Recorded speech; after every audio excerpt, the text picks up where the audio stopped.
She's a leader in human rights, and now her contributions are taking another turn as she continues to represent the Bahamas well on the international stage. Marion Bethel is our special guest on Legends, the Untold Story.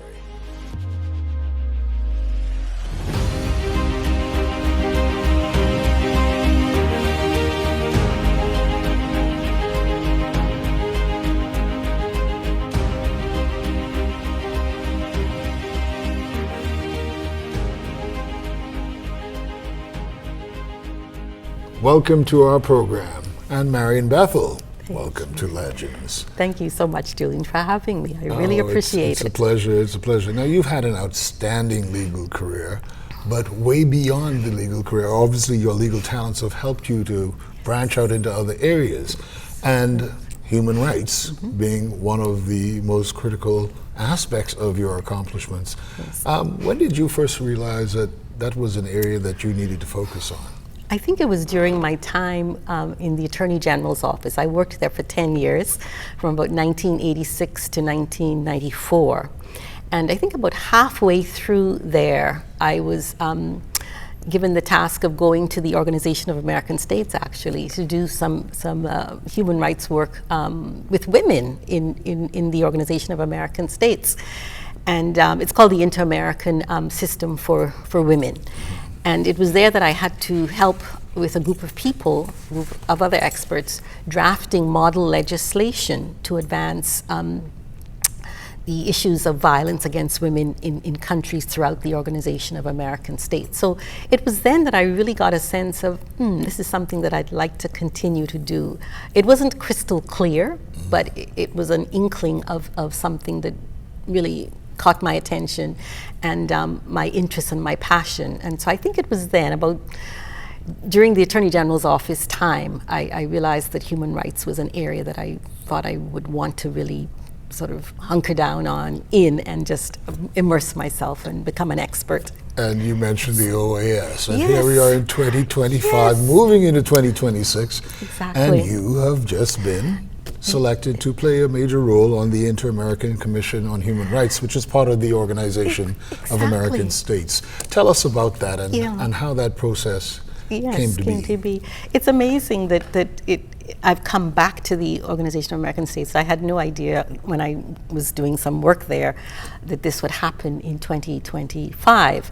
And so the way that it works is that in June of this year, the Organization of American States, the member states all met in Antigua and Barbuda for their General Assembly. And it was during the General Assembly period that there was an election for 3 vacancies on the Commission for Human Rights. I was one of 5 candidates from the member states. There was an American candidate, Peruvian, Mexican. There were 7 of us, and we were vying for 3 vacancies. And the Bahamas had nominated me to be the Bahamas' candidate for the election. And so there was a campaign that took place between January of this year and June of this year. So I had to have bilateral conversations with different member states, and they vetted me and interrogated me in terms of my suitability to be on this commission. I like how you said interrogated, so right. it was really it was an quite a rough... it was a rigorous process, let me put it that way. So in June then, all the member states met at their General Assembly. I was there with the other candidates, and the election took place on June 27th. And 2 of us were elected on that particular day, the United States of American candidate and myself. The 3rd candidate was then elected several weeks later, the Mexican candidate. So that was the process that brought me to actually being elected by 32 states to be on this commission. And what a challenge that will be. Now, you take office in January of next year? January 2026, yes. And that is for how long a period of time? It's a 4-year term. Oh, wow. And you can stand for re-election for another term if you wish. Now, what a challenge that's Yes. going to be, because when people, if they don't understand how the OAS is, a lot of Latin states, Right. Spanish and Portuguese. Exactly. And in countries that have greater numbers than we do, Yes. and even Yes. more extreme poverty than we do, Yes, it's true. which means that there's a lot of room for abuse in all kinds of cases. Exactly. How are you preparing? Yeah, Because I know that you've had experience in so many areas, but how are you preparing for this next step? Right. So it is going to be very challenging. Extremely challenging, given the lay of the land now. There's a pushback on human rights, quite frankly, around the world, and particularly in our Western Hemisphere, the Organization of American States. There's a pushback there. There's also a pushback on the rule of law, democracy, human rights, security, and development. Why do you think this is happening in 2025? Well, it's part of the way the world is unfolding at this point, with the certain countries in control of the commerce, the trade, the military. That there's a lot of challenges. It's interesting that people don't realize how all of these things are interconnected. Huh? Absolutely. And so we're in a challenging period where democracy is being threatened, as I've said, human rights, etc. So in terms of our Western Hemisphere, from Canada, the United States, down to Uruguay, and Argentina, all of the CARICOM countries, all of the Caribbean countries, we will all be immersed in this issue of really trying to uphold democratic institutions, the rule of law, which says that everybody is accountable under the law for our actions, and nobody is immune from the law. We're all subject to the law, whether we're government agents, whether we're part of the government, whoever we are equals before the law. So that has to be upheld. There are issues around security throughout our region, and issues around development and anti-poverty programs, etc. But I just want to say too, Julian, is that the Bahamas became a member of the Organization of American States in 1982. The OAS has been in existence now since 1948. So it's had a long history. And yes, you were right to say that it's mostly Latin American countries that are the predominant population, for one.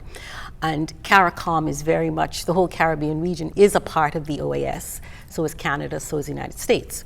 And so right now, the OAS has a particular strategic plan to really incorporate better the CARICOM countries, which are English-speaking countries mostly, and take into account our own history, which is somewhat different from the history of the Latin American countries. So the integration of CARICOM countries into the OAS is one of the mandates that I will be pursuing during my tenure. Right. Now, I failed to mention that you are the first Bahamian to be part of the IACHR. I am. And you mentioned, and if you can talk just very quickly about it, you mentioned about all of these global changes that are happening. What do you think, as an attorney and as an internationalist, how that affects the Bahamas? Yeah, the Bahamas is, we have to see ourselves as part of this.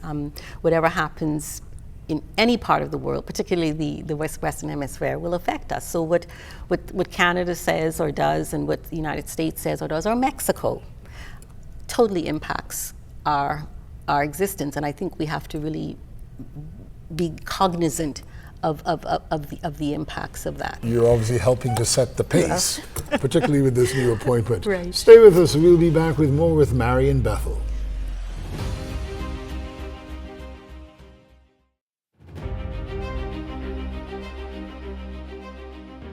Welcome back. We're talking with Marion Bethel, who will take her seat in January on the OAS's Inter-American Commission on Human Rights. Now, you wanted to say a little something about how we got on became part of the OAS. So I was saying, I think it's important that in 1982 we actually became a full member of the Organization of American States, which is the regional body that looks at issues of democracy, human rights, security, and development within our region, which is different from the United Nations, which does that same thing globally. And so my understanding is that the Bahamas really pursued membership at the OAS, the Organization of American States, shortly after the incident with the sinking of the Flamingo ship. Because the OAS does deal with issues around territory and security, etc. And so part of the security of the Bahamas and our sovereignty was really about joining the Organization of American States to gain from, to benefit from the security aspects of the Organization of American States. So we can see how events happen that integrate us into a regional body in that kind of way. So the sinking of the Flamingo was one of the triggers of why we became a member of the Organization of American States. Very interesting. And that was 1980, and we became a member in 1982. Great. Yes. Now, prior to this, you and the acronym CEDAW, if you will, has become a little bit more commonplace in Bahamian understanding, in great part to your work there. And don't be modest about it, but explain what CEDAW is, the Commission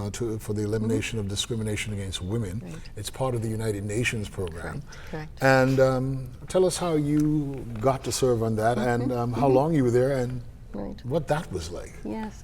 So, as I've said on so many occasions, Julian, it was an extraordinary experience for 8 years.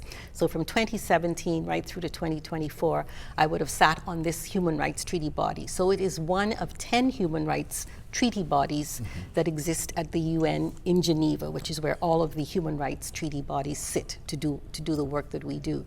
And we're part of what's called the Office of the High Commission for Human Rights, the OHCHR. And so in 2016, I would have been elected by 193 states, because the UN has 193 states.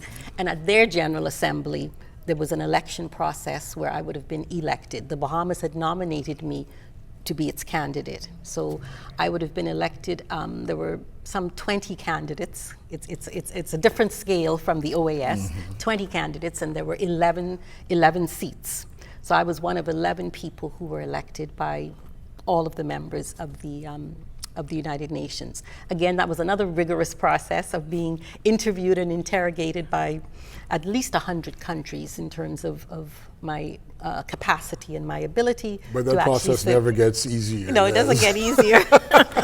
So that was really quite daunting for me. I seem to have passed that test and was elected to sit on the Human Rights Treaty body of the Convention on the Elimination of All Forms of Discrimination Against Women. And this is one of 10 human rights conventions. Now, the Bahamas ratified this convention in 1993 under the Honorable Janet Boswick, who would have been Minister of Foreign Affairs at the time. Actually, I played a very small role when she went to the Women's Council in China at the beginning. I was based in London then, and it was exciting when she won. And Yes, exactly. So the Bahamas ratified CEDAW, the CEDAW Convention in 1993, and under the CEDAW Convention, having ratified it, we then have the government has certain obligations to uphold and respect and advance the human rights of women. That is an international obligation that the Bahamas must comply with. And so my sitting on this human rights treaty body, I am one of 23 experts on the CEDAW treaty body, and we monitor every country in the world in terms of their human rights in regard to women and girls. So every 4 years, every country that has ratified the convention, and there are 6 that have not ratified the convention, by the way, they have to appear before us and give a report.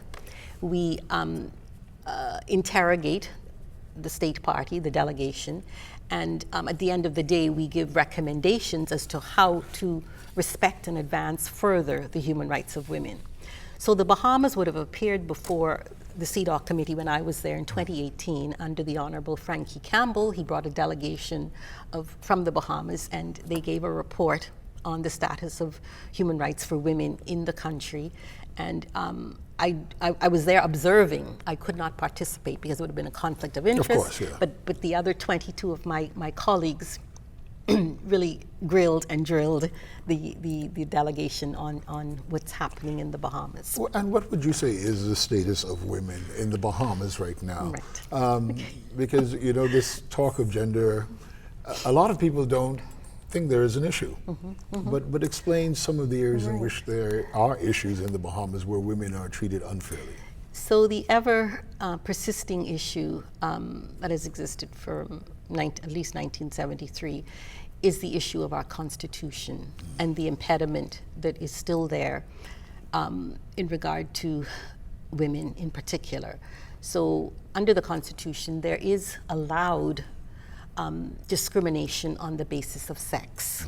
That is allowed under the Constitution, even though there's a prohibition on discrimination in other areas such as race, creed, freedom of expression, color. There is allowed to be discrimination on the basis of sex. So what we have in our Constitution then is that women, Bahamian women who are married to non-Bahamian men, their children who are born outside of the Bahamas are not Bahamian citizens. Whereas a Bahamian man who's married to a non-Bahamian woman, their children born wherever are Bahamian citizens. The funny thing about that is, we took that to referendum at least twice. Yes, exactly. And it was voted against. Why do you think that was? Yeah, I think it's a complex issue. I think it's, in my view, there was no political will on both occasions. So I would say bluntly that the administrations on both occasions did not really champion the cause. And I think it really was up to the government to do so. I think they ought to have communicated to the Bahamian people that there is an international obligation, actually, having ratified CEDAW, to do so.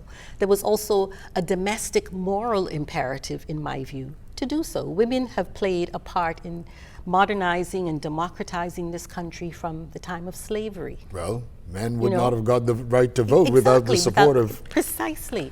And so the fact that we have stood shoulder to shoulder with men in this country to make the Bahamas what it is today, really it's a slap in the face, as Doris Johnson had said, that we do not have equal rights under our Constitution, the pinnacle of our legal architecture. And so when the Bahamas appeared before the CEDAW committee, that was a major point of discourse and contention. And the recommendation is that Bahamas change the Constitution. Okay, so we've had 2 referenda, and our population has voted against it. I think the political will wasn't there. I think that people, in many ways, may have been confused by some of the language that was used. And so I think referenda have to be much more accessible and communicated in a way that people really can understand what the issues are, because there was a lot of confusion, as you recall. And so I think the sectors of the church really came out strongly against it. There were sectors that supported it. But I think the volume really was for those who didn't support it for reasons that they said were biblical in some ways. So we still have a lot of work to do. So we still have a lot of work to do. But that is a major gender inequality that still exists. We're going to have to take a break. We'll be right back, and then we will introduce you, well, not introduce you, but remind you of so many of the other things that Marion Bethel does. Stay with us.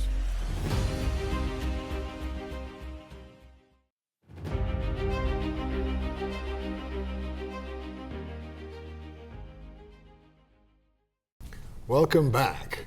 Now, you know of Marion Bethel, the lawyer, Marion Bethel, the internationalist who's doing work at the UN and now at the OAS.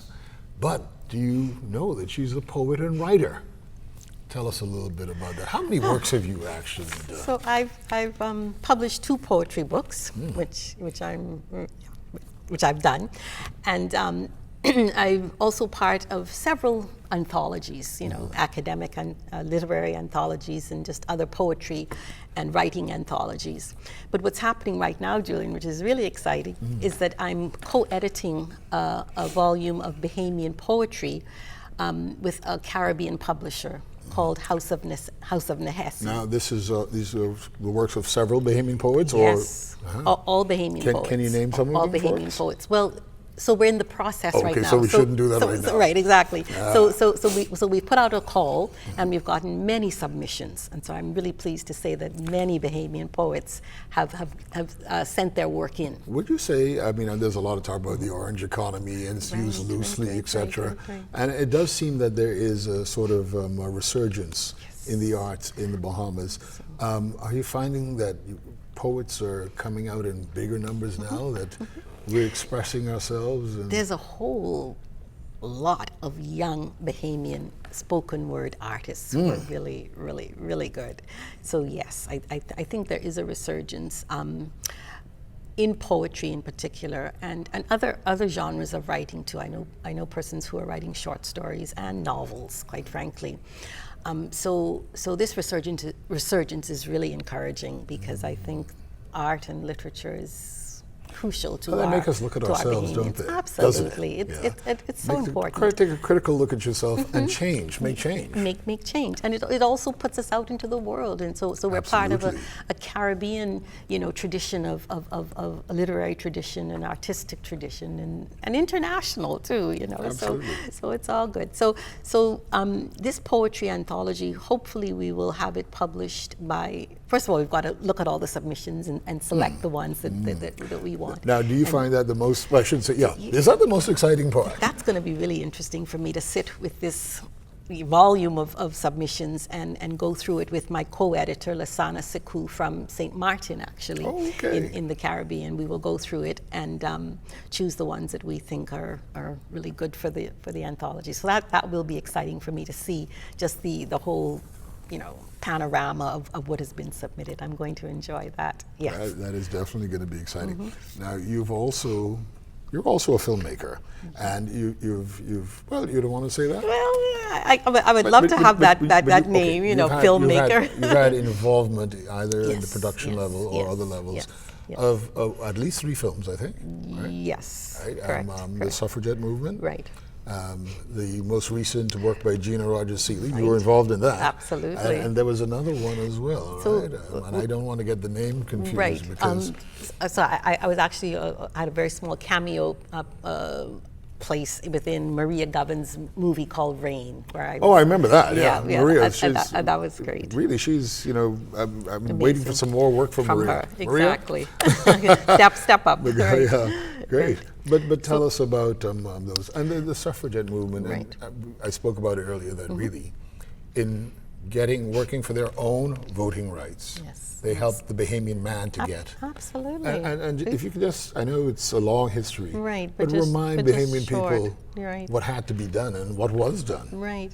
So as we know, the women voted for the first time in November of 1962. The law came into effect in 1961, but from about 1948, post-World War II, up to that point, 1961, the women's suffrage movement, headed by Mary Ingram, Georgina Simonette, Mabel Walker, Doris Johnson, these women, Althea Mortimer, there are many unsung heroines of the suffrage movement, but the 5 women who get the limelight totally deserve the limelight.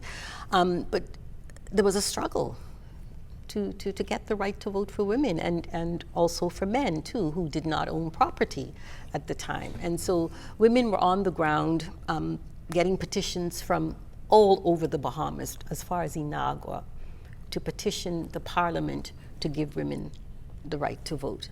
So it was not an easy struggle at all. When you consider all that was done, the hard road to travel, what would you tell people who, in the Bahamas today, saying, I can't be bothered, I won't vote.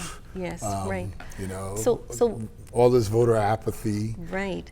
What was interesting for me in response to your question is that when I did the documentary on the women's suffrage movement, whenever I showed that to particularly young people, women and men, when they saw that and they saw the struggle and the fight to get the right to vote, they would say in the question and answer period, Ms. Bethel, I was thinking of not even registering to vote. I'm so disgusted with this bipartisan, politics that we have here. But now that I've seen this film, I am going to register and I'm going to vote. So it made a difference for young people to really understand that the right to vote was not just, and that's why given. we have to tell the story. It was something that had to be fought for and won. And these women did that, all right? And they did that knowing that the right to vote was just a portal, just one door to other civil rights and liberties that we need to be a democracy. And that we might not have had today And that we might if not we have didn't give had her that today. one hurdle. Exactly. So- Racial equality, because I grew up in a racially segregated society. Racial discrimination was part of the way I grew up, and economic disparities, etc. So these women fought for a global vision of democracy and equality and non-discrimination within our Bahamas. And so the right to vote is precious, and people ought not to be despondent about it. Getting back to the Bahamas, and we still have many things to do. There's still a lot of injustices against women and men, but what advice would you give to people at the very basic community level who might say that, oh, I don't know if I have what it takes to, or I don't know if I can help in any way? How can they help? I'm sure there's several ways in which they can help. Yeah, this is a really, really good question, Julian, because even at the international and regional levels, what I know and have come to really understand is that civil society organizations of the 40s, 50s, and 60s in the Bahamas are really the anchor of the country, in spite of the political, governance that we have. It is civil society that really makes the demands and moves things forward. And so what I would say to young people and to just citizens is that we really have to look for areas where we can make a difference, whether it's within your church, whether it's within Girl Guides or some civil society organization. And there are many civil society organizations that we can all, each of us can be affiliated with and do the work of that particular civil society. It makes a difference. It honestly makes a difference. And so I would really encourage us to do the work that civil society is empowered to do. It is the demands that we make that that the government has to respond to. And so that is for me, the entry point for change. Where is it? What is your passion? What is it that you're interested in? Where is the organization that reflects what it is, the values that you want to put forward? And if not, make that organization happen. Yeah. Establish it. The women did this, and they continue to do this. And we have even more education. Exactly, than they did at the time. Great. Absolutely. We've got to take our final break. Okay. We'll be back with more. Stay with us.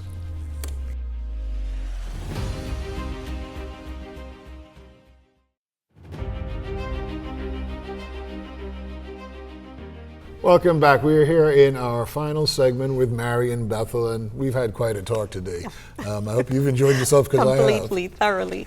Now there is a personage, if you will, in history, Bahamian history, who really did a lot way beyond the Bahamas, right? And I know that you're interested in him, and I'm interested in him too. And we need to do some work to either get a documentary or a full-length film about Robert Love. Right. Tell me about your interest in him. Well, I mean, it's part of my family. He's not part of my family, but certainly his story is.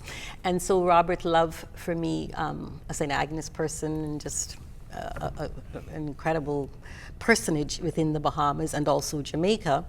I think the entry point for me is that he was also the mentor for Marcus Garvey. Absolutely. Okay, and so that is, Marcus Garvey pays huge tribute to him at every turn in terms of his own formation as a representative of people of African descent in the Americas. And so my own grandfather and several of my members of my family were Garveyites. Oh, wow. Reuben Bethel was a Garveyite, a big Garveyite, and my father was named after Marcus Garvey, Marcus Bethel, there right? You go. So my grandparents on both sides of my family actually were part of the Garvey movement within the Bahamas, and so that's a really part of the heritage that I'm really proud of. So somehow we've got, and I'm willing to help in any way I can to get to have his story told. Absolutely, I would love to be a part of any documentary that talks about Robert Love and what he did in the Bahamas and what he did in Jamaica and throughout the Caribbean and in the United States for that matter, and how that connects with Marcus Garvey and the advancement of people of African descent within the Bahamas. Well, Marion, I Yes. want to wish you every success Thank moving you. forward in January with the OAS. And I know you're going to do an outstanding job. And of course, with this anthology of poems that's coming out. Thank you so much for being with us on Legends. And thank you for having me. I totally appreciate it. And thank you all for joining us. And remember, there's so many stories, Bahamian stories to tell. We have been world leaders for a long time. We can continue to do it. See you next time on Legends.